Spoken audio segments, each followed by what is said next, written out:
या सगळ्या परीक्षा पद्धतीमध्ये मोठ्या प्रमाणात घोळ आहे आणि हा घोळ वेगवेगळ्या सर्व प्रकरणाच्या माध्यमातून हा उघड झालेला आहे. आणि या प्रकरणाचा आता यातलं सोल्युशन काय, तर यातून ही परीक्षा ऑफलाईन ठेवावी, पारदर्शक पद्धतीने ठेवावी, तिथे यायचा आणि इतर सगळ्या सर्व्हिलन्सचा उपयोग घेण्यात यावा आणि या परीक्षा ज्या आहेत या ऑफलाईन पद्धतीने ताबडतोब करून ही संपूर्ण प्रक्रिया पारदर्शक ठेवावी, ही असणारी काँग्रेस पक्षाची, विद्यार्थ्यांची आणि एकंदरीत या सर्व गोळाच्या अनुषंगानं ही आपल्या देशाची मागणी आहे. तर या जवळपास 4 दिवस उलट गेले आहेत. मात्र कोणताही प्रशासकीय अधिकारी किंवा कोणताही कर्मचारी या ठिकाणी आलेला नाही, भेट दिली नाही. मला असं वाटतंय ते जाणीवपूर्वक टाळलं जातंय. निश्चित टाळला जात आहे, कारण इथे आल्यानंतर जी प्रश्नांची सरबत्ती होईल, या ठिकाणी जे त्यांना प्रश्न विचारले जातील त्याची उत्तर त्यांच्याजवळ नाही, नंबर एक. आणि नंबर दोन, ही चोरी जी आहे ही निरंतर चालू ठेवावी, या अनुषंगाने त्यांनी अद्यापपर्यंत भेट दिलेली नाही.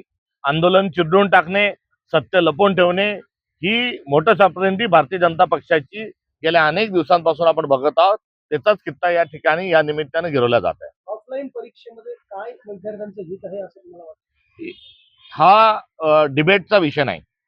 ऑनलाईन मध्ये काय अडचणी आहेत हे सिद्ध झालेलं आहे. ऑनलाईन मध्ये काय चाललंय काय नाही चाललंय हे समजत नाही. जंगल में मोर नाचा किसीने न देखा, अशा पद्धतीने ही परीक्षा आहे. ऑनलाईन मध्ये ज्या काही एजन्सी आहेत त्या खाजगी आहेत, खाजगी नव्हे तर त्या काही विशिष्ट मालकी असणाऱ्या लोकांच्या कंपन्या आहेत. त्यामुळे परभारी नोकरी दिल्या जात आहेत.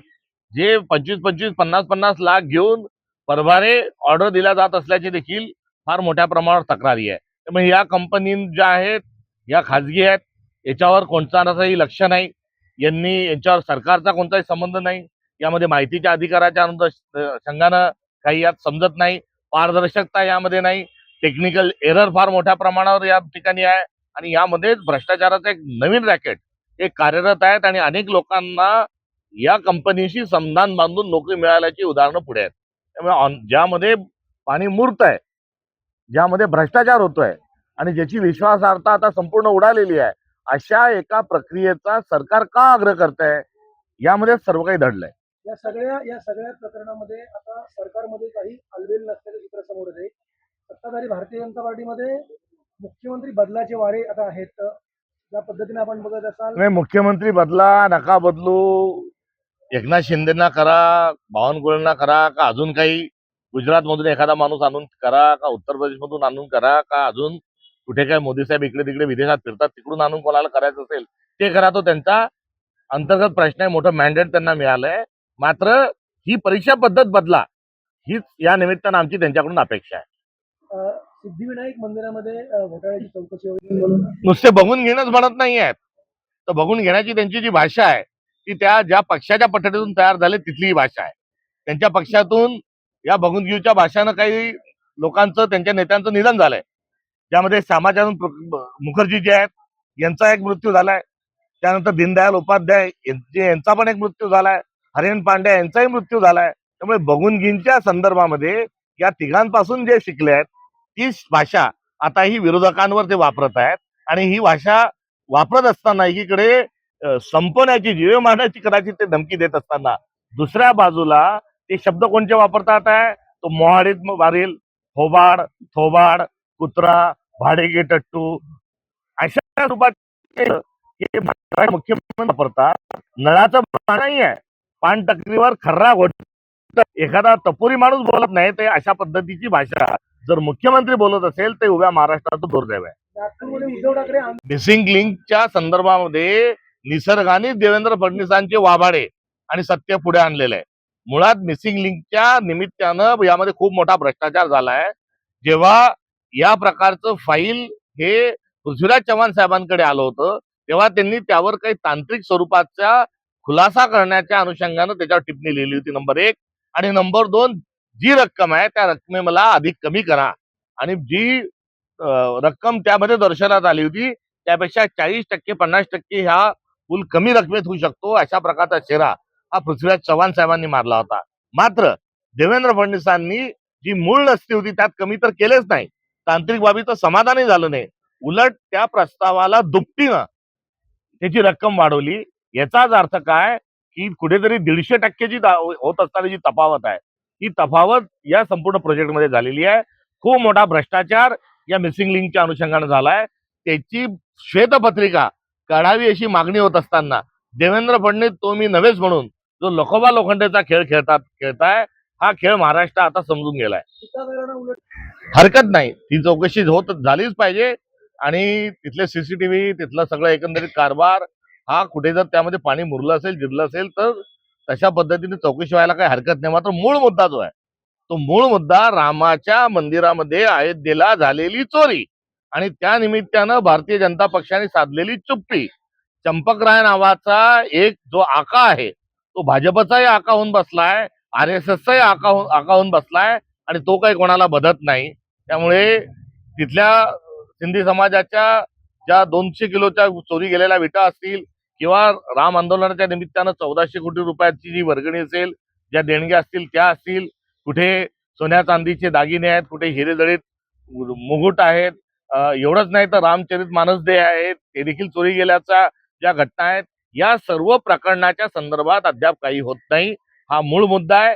SIT नावाची एक अत्यंत कुचकामी किंबहुना एक तोतयाही त्याला म्हटलं तर चुकीचं ठरणार नाही अशी एक कमिटी बसवली आहे. त्या कमिटीत कोण आहे तर स्थानिक तिथलेच जे IAS अधिकारी जे आहेत, IAS आणि IPS एक अधिकारी त्यात नेमलेला आहे. म्हणजे करायचं काहीच नाही, वरकरणी एक गोंडस नाव द्यायचं SITचं, मात्र भ्रष्टाचाराला संरक्षण देण्याच्या अनुषंगानं त्या ठिकाणी ती SIT केली आहे. 15 दिवसाची वेळ झाली होती, ती केव्हाच एव्हाना निघून गेली आहे. मूळ जे आरोपी आहेत ते खुशाल फिरतात आहेत आणि त्यांच्याऐवजी केवळ नाव, वडिलांचं नाव नाही, आडनाव नाही, पत्ता नाही, काही 8 लोक त्यांनी पकडून दिलेले आहेत. जे चंपकरायवर जे आरोप झाला आणि त्या इतर लोकांवर झाला, त्यांनी राजीनामे दिले, त्यांचे राजीनामे त्या पदाचे स्वीकारले, मात्र विश्वस्त मंडळात कायम आहेत. त्यामुळे हा चंपकराय ज्याच्यावर अनेक अश्लीलतेच्या पासून तर भ्रष्टाचारापर्यंतचे अनेक प्रकरण झाले, या संदर्भात एक शब्दही पंतप्रधान बोलायला तयार नाही, उत्तर प्रदेशचे मुख्यमंत्री बोलायला तयार नाही, आपले बोलघेवडे फडणवीस साहेब हे देखील बोलायला तयार नाही. त्यामुळे या संदर्भात रामाच्या मंदिरात चोरी करणारी जी जमात आहे, जिचा पर्दाफाश झालाय, यांना आता प्रायश्चित्त म्हणून आता एक कोणती अग्निपरीक्षा देणार आहे हा खरा मूळ प्रश्न आहे. तर महाविकास आघाडीने घोटाळा झाला असा आरोप केला. नाही, आरोप जो असेल तर आरोपाची चौकशी करा. आरोपाचा पार्श्वभूमी काय, राम मंदिरातल्या झालेल्या आरोपाच्या अनुषंगानं. आता सिद्धिविनायकची जर आपल्याला मंदिरातल्या भ्रष्टाचाराची आठवण येत असेल तर हा कुठेतरी मूळ मुद्दा लपवण्यातला हा प्रकार आहे आणि जो मूळ मुद्दा आहे त्या मूळ मुद्द्यामध्ये कुठलीही नैतिक जबाबदारी स्वीकारायला तयार नाही. उठसूट मन की बात आणि उठसूट राष्ट्र को संबोधन जे पंतप्रधान आपले करतात ते कुठे हरवले आहेत. त्यांना एकदा राम मंदिराच्या अनुषंगानं मन की बात करा म्हणा, त्यांना एकदा राम मंदिराच्या अनुषंगानं तिथलं ऑडिट करा म्हणा. कारण माहितीच्या अधिकारापासून राम मंदिराला मुक्त कोणी केलं, पंतप्रधान नरेंद्र मोदींनी. विश्वस्त मंडळ कोणी नेमलं, पंतप्रधान नरेंद्र मोदींनी. त्याचे अध्यक्ष, उपाध्यक्ष, त्याचे सचिव सरचिटणीस कोणी केले, नरेंद्र मोदींनी. भूमिपूजन कोणी केलं, नरेंद्र मोदींनी. त्याचं प्राणप्रतिष्ठा कोणी केली, नरेंद्र मोदींनी. आता त्याचं उत्तर कोणी दिलं पाहिजे, नरेंद्र मोदींनी. आता उत्तर आणि चोरीच्या संदर्भामध्ये ते बोलायला तयार नाही. मुंह में राम बगल में चोरी असं आम्ही त्यांना म्हणत होतो, तर आता मुंह में राम बगल में नथुराम हा त्यांचा प्रकार या आधीच सिद्ध झालेला आहे. आणि महात्मा गांधींनी जसं हे राम त्यांच्या खुनानंतर म्हटलं होतं, तशी आता हे राम म्हणण्याची वेळ भारतीय नागरिकांवर आलेली आहे. चौकशी व्हायची असेल तर मग मंदिराच्या चोरी संदर्भात काँग्रेस सामील होणार. काँग्रेसचे आंदोलन हे महाराष्ट्रभरात सुरू आहे. काँग्रेसने काळाराम मंदिरात आंदोलन केलं, रामटेकच्या राम मंदिरात आम्ही करतो. रघुपती राघव राजाराम ही भूमिका आमची होती. भारताच्या संविधानामध्ये राम, लक्ष्मण आणि सीता लंका विजयानंतरचं चित्र आहे. भारताच्या संविधानामध्ये अंतर्भाव हा काँग्रेसच्या काळामध्ये झाला होता. आणि एवढंच नाही तर आमचे सर्वोच्च नेते महात्मा गांधी यांनी देखील हे राम म्हणत असताना आपले प्राण टाकले आहेत. त्यामुळे राम हा या मातीतला, या भूमीतला एक आदराचं स्थान आहे आणि त्यांच्या नावाने जो बाजार केला गेलाय त्या विरोधात आमचे आंदोलन हे महाराष्ट्रावर सुरू होत आहे.